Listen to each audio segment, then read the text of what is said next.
Early Dungeons & Dragons modules were simply a dungeon filled with monsters and traps, and it may have had a little wilderness surrounding the dungeon as well. And with the exception of a simple hook like, stop the dangerous monsters and take their treasure, there was no story per se.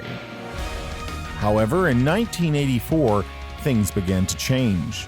A new kind of module hit the store shelves. Adventures that focused on storytelling, world building, and well-developed characters. TSR even published a trilogy of novels to go along with the modules, and this had never been done before. Today, we're talking about Dragonlance and the module that started it all, Dragons of Despair, on the Old Men Rolling Dice podcast.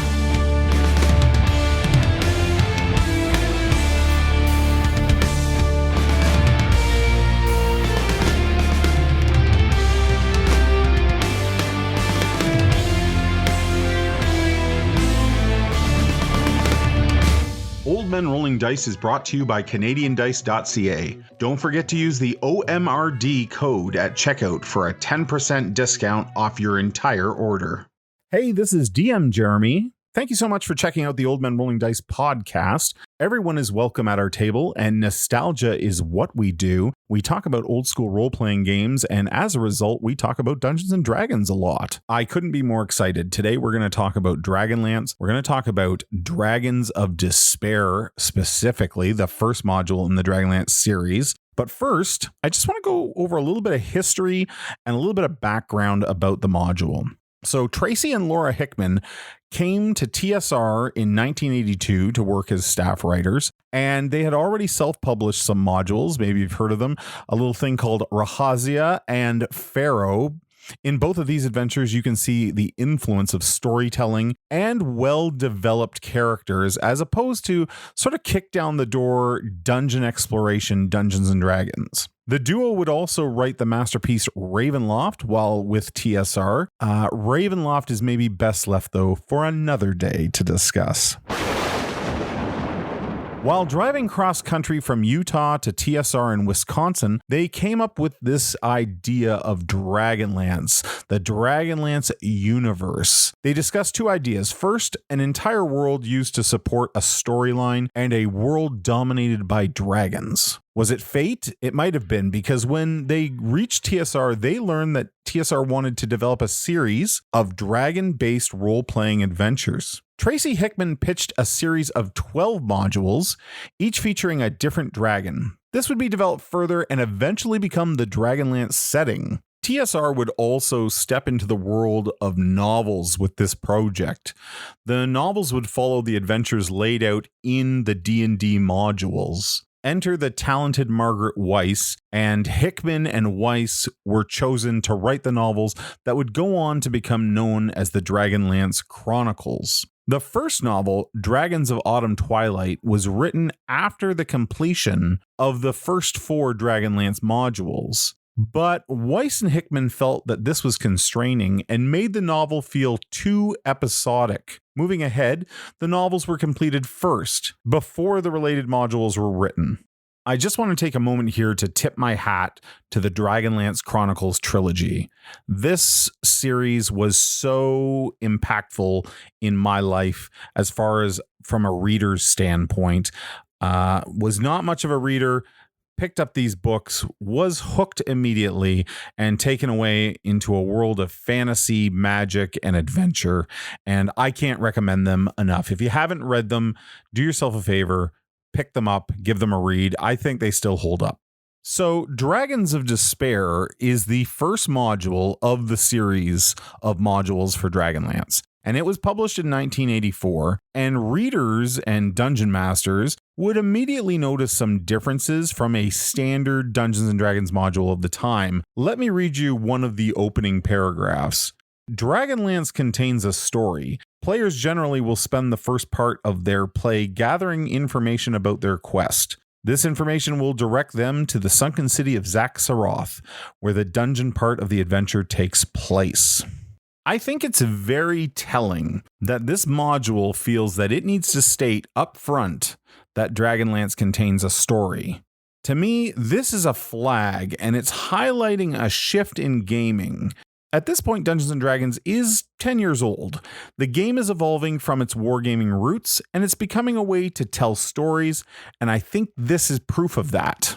The first page of the module also details how the world of Krynn differs from regular D&D, and these changes are not small by any means. The first is gold has no value here. The second, clerics have not existed for 300 years, and dragons have not been seen for 1,000 years. And as for halflings, there are no halflings on Krynn. They are a race called Kender, and they have very different abilities. For a modern player who's used to many different settings and has experienced maybe a DM who homebrews their own world, this might seem pretty tame. However, when the book was released, these were major changes that really set Dragonlance apart from a regular D&D game. Other modules being published at the time were set in a vanilla world where everything in the player's handbook and the Dungeon Master's Guide were valid for the world. There were no special homebrew editions like this.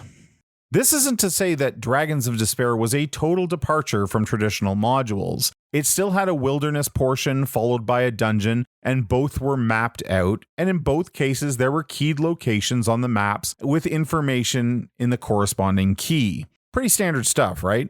The module has a timeline of events that also occurs, though. The events would trigger based on in-game time. For example, in Event 2, the party finds Gold Moon, an NPC, and this event occurs after 1d4 encounters in the game. I can't be sure that this is the first time this type of design occurred in a module, but it still feels pretty progressive to me, and it's pushing the advancement of module design along with these other changes that we've discussed. One of the greatest criticisms that the Dragonlance modules receive, and Dragons of Despair is no exception, is that they were railroads. And what I mean by this is that in order for the Dungeon Master to achieve the story's goals, they need to take away the player's agency and make choices for them so that the game continues on the path intended. And then this is called being on rails or being railroaded. And I don't agree with this criticism for Dragonlance or Dragons of Despair. I will concede that the modules are linear, but a linear story doesn't mean that it's a railroad. The module is not just an open sandbox where the players can just run out into the world and explore willy-nilly however they would like. But I would say there's very few modules out there that actually do that. Most of them have some sort of assumed course of action to be taken. So let's look at the plot of Dragons of Despair.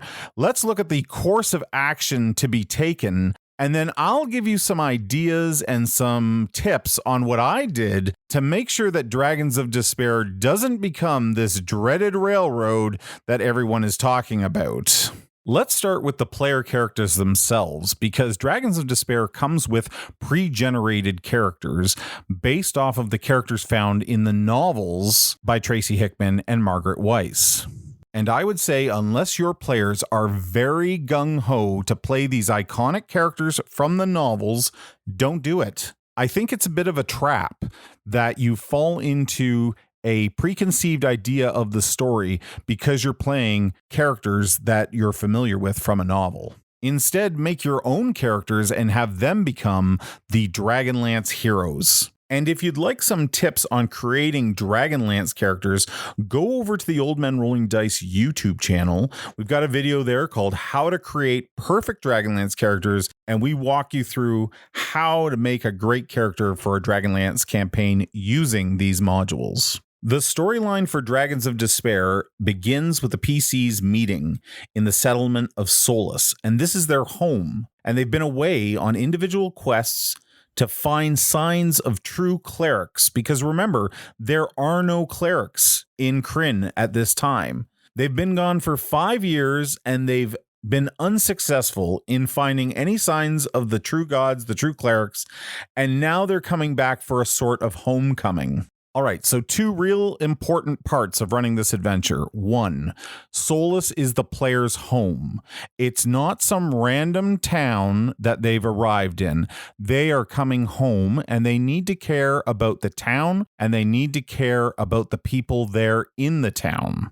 The second key part to this story is that the player characters have failed in their mission. It's been 5 years and they have not been able to find true clerics or true gods. And maybe they're disappointed about that. Maybe they're upset. Maybe they feel like failures. And then they're going to get a piece of information next in the story that's going to turn it all around for them. Through a number of timed encounters and wilderness encounters, the players are directed to find a blue crystal staff, a staff of healing power, a staff of great magic, and this is what sets them off on their quest in Dragons of Despair. Once they have the blue crystal staff, there are all kinds of dangers presented. Hobgoblins are trying to get the staff, these strange dragon men are trying to find the staff, and before long the players start to learn that maybe the answer to what this staff is and where it comes from is in the ruined city of Zaxxaroth. Assuming the players have bought into this idea that their characters wanted to find true clerics, true gods, they now have a crystal staff that can heal, which is unheard of in the world of Krynn. So now where did it come from? And with everything pointing to the ruined city of Zaxxaroth, it becomes a very natural next step for the adventure to take. In the final act of the module, the players reach the swamp-covered ruins of Zaxxaroth, and they begin to search for knowledge of the ancient gods of good. They encounter draconians here, they have an opportunity to find some baby dragons, and remember, dragons have been gone from Krynn for over 1,000 years. Most terrifying is an encounter that they have with Kasanth, an ancient black dragon living beneath the ruins of Zaxxaroth. Kasanth does a flyby attack on the adventurers and then retreats down a well, and the players then follow her into the depths of the ruins. Beneath the ruins of Zaxxaroth, we start to get into really traditional Dungeons and Dragons and dungeon crawling. It's filled with draconians, there's gully dwarf slaves, and all kinds of other monsters that the characters have to contend with. The climax of the story is a confrontation with the dragon Kasanth. And this is an extremely challenging task for the party, but if they have the blue crystal staff, they will be aided by the goddess Mishakal. The adventure ends with the PCs recovering the discs of Mishakal, ancient relics from the true clerics of Krynn, who have not been seen or heard from for over 300 years. By the end of this module, Krynn has seen the return of the true gods, the return of dragons, and really, what is more epic than that? These are the types of adventures we want in Dungeons & Dragons. These are the types of stories we want to be a part of. And it's for those reasons that Dragons of Despair by Tracy Hickman is one of my favorite all-time Dungeons & Dragons modules. And as I said previously, I am more than willing to admit that this adventure is very linear. But how the characters come to possess the blue crystal staff and how they get it to Zaxxaroth is entirely up to them. And for that reason, I don't think it's a railroad. Old Men Rolling Dice is brought to you by CanadianDice.ca. Don't forget to use the OMRD code at checkout for a 10% discount off your entire order. If you would like to see a group of players run through this adventure, head over to the Old Men Rolling Dice YouTube page. We did do a live play of this not too long ago. We played it with AD&D rules to keep it as close to the original as we could, and we had a great time with it. Thank you so much for listening to the Old Men Rolling Dice podcast. Do us a favor, leave us a review wherever you're listening to podcasts, or hit the like and follow button, and we will see you next time for our next episode.